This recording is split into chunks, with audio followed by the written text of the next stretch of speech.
Hello guys, this is Aditya Joshi. बहुत सारे बच्चों ने हेल वीक चैलेंज को कंप्लीट किया and I am very proud of you. जिन बच्चों ने नहीं किया, I am sure they are doing it well. Telegram में, इंस्टाग्राम में मैं आप लोगों को अपडेट्स देता रहता हूँ। काफ़ी सारे बच्चों के मैंने मैसेजेस के रिप्लाई भी किए and I am very proud to say at least. Let me tell you, बहुत सारे बच्चों ने ना मॉक टेस्ट दिया, उनका स्कोर अच्छा भी आया। बट नेक्स्ट क्वेश्चन जो उठता है वो ये है कि भैया इस स्कोर को हम और इम्प्रूव कैसे कर सकते हैं। तो तीन चीज़ें याद रखनी है। पहली चीज़, पेरिफेरल टॉपिक्स, मतलब अगर आपने मेरे लिस्ट ऑफ टॉपिक्स खत्म कर दिए, इसका मतलब ये नहीं है कि रिमेनिंग टॉपिक्स में से क्वेश्चन आने की संभावना जीरो है। That is never the case with NEET. You can not predict 100% कि कहाँ से क्वेश्चन आएगा और कहाँ से नहीं आएगा। मेरे लिस्ट ऑफ टॉपिक्स से सबसे ज़्यादा क्वेश्चंस आए हैं पास्ट फ्यू ईयर्स में, इसलिए वो इंपॉर्टेंट थी। But now the time has come कि आप peripheral topics, that means remaining topics को भी कवर करें। सेकेंड चीज़, क्वेश्चन प्रैक्टिस। जिन टॉपिक्स में आपका स्कोर लीक हुआ है, जिन टॉपिक्स में आपके क्वेश्चंस गलत हुए हैं, जो टॉपिक्स आपको अभी भी कॉन्फिडेंस नहीं दे रहे हैं, उनकी क्वेश्चन प्रैक्टिस करो। प्रैक्टिस से कॉन्फिडेंस आता है, कॉन्फिडेंस से नंबर आते हैं, ठीक है। और तीसरी चीज़, स्कोर इंप्रूव करने के लिए फ्रीक्वेंसी। दैट मीन्स जितने ज़्यादा मॉक टेस्ट आप लगा सकते हो, उतने ज़्यादा मॉक टेस्ट आपको लगाने चाहिए। But you have to keep in mind कि देखो, मॉक टेस्ट की फ्रीक्वेंसी इतनी ज़रूर होनी चाहिए कि इन सब्सिक्वेंट मॉक टेस्ट आपका स्कोर इंक्रीज हो। बट फ्रीक्वेंसी के बीच में इतना टाइम अपने आप को ज़रूर देना है कि आपको छूटे हुए एंड रिमेनिंग टॉपिक्स को कवर करने का भी टाइम मिल जाए। अगर सेम अमाउंट ऑफ प्रैक्टिस से अगर आप मॉक टेस्ट लगाते रहोगे तो स्कोर इंप्रूव नहीं होगा, स्कोर स्टैग्नेंट हो जाएगा। तो वो मजदूरी होगी, लेकिन उससे कुछ मतलब नहीं बनेगा, right. So we have to combat that as well. So that being said, अब आपको विदाउट टाइम वेस्ट किए क्या करना है बता देता हूँ। एक लिस्ट बनानी है, एनालिसिस करना है।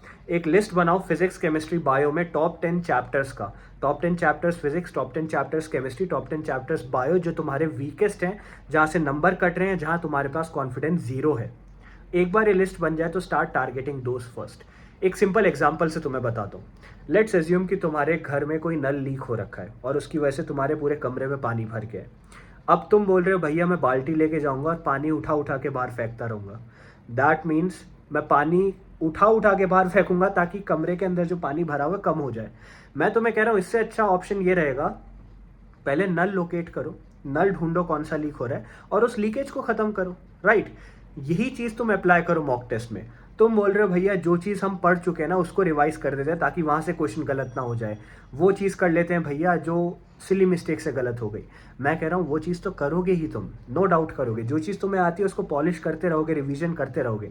But what I am saying is, जहाँ से तुम्हारे कंटिन्यूसली नंबर लीक हो रहे हैं, जहाँ से कंटिन्यूसली तुम्हारे स्कोर्स डिडक्ट हो रहे हैं, पहले उनको खत्म करो। जो चीज़ तुमने कवर ही नहीं करी है पहले उसको खत्म करो। अब इतना टाइम नहीं बचा है हमारे पास कि हम इस चीज़ को बाद के लिए छोड़ दें कि बाद में कवर कर लेंगे, बाद में देख लेंगे।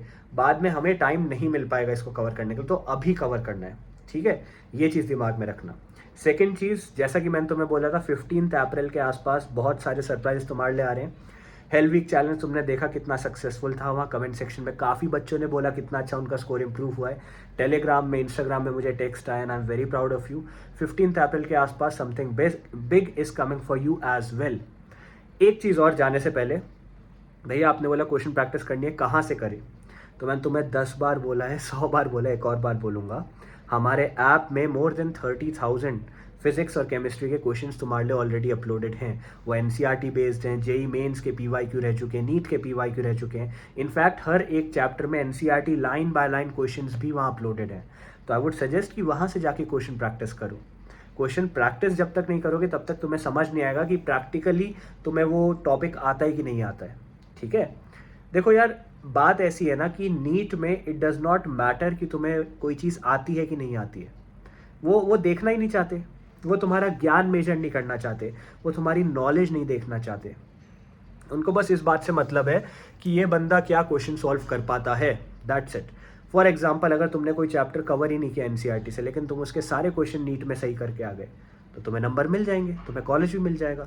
सो that being said, is it not worthy, is it not basic logic कि हम सबसे ज़्यादा क्वेश्चन प्रैक्टिस अभी करें ताकि नीट में कोई एक क्वेश्चन ऐसा आए ना जो हमने इस आज से पहले एनकाउंटर ही ना किया हो, राइट।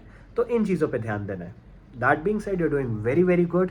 मैं तुम्हें गाइड करता रहूँगा, टारगेट्स वगैरह बताता रहूँगा क्या करना है, कैसे करना है। पहले इन चीज़ों पे फोकस करो, मॉक टेस्ट दो और फिर कमेंट करके बताना भैया मॉक टेस्ट में क्या रिजल्ट आ रहा है, क्या स्कोर आ रहा है।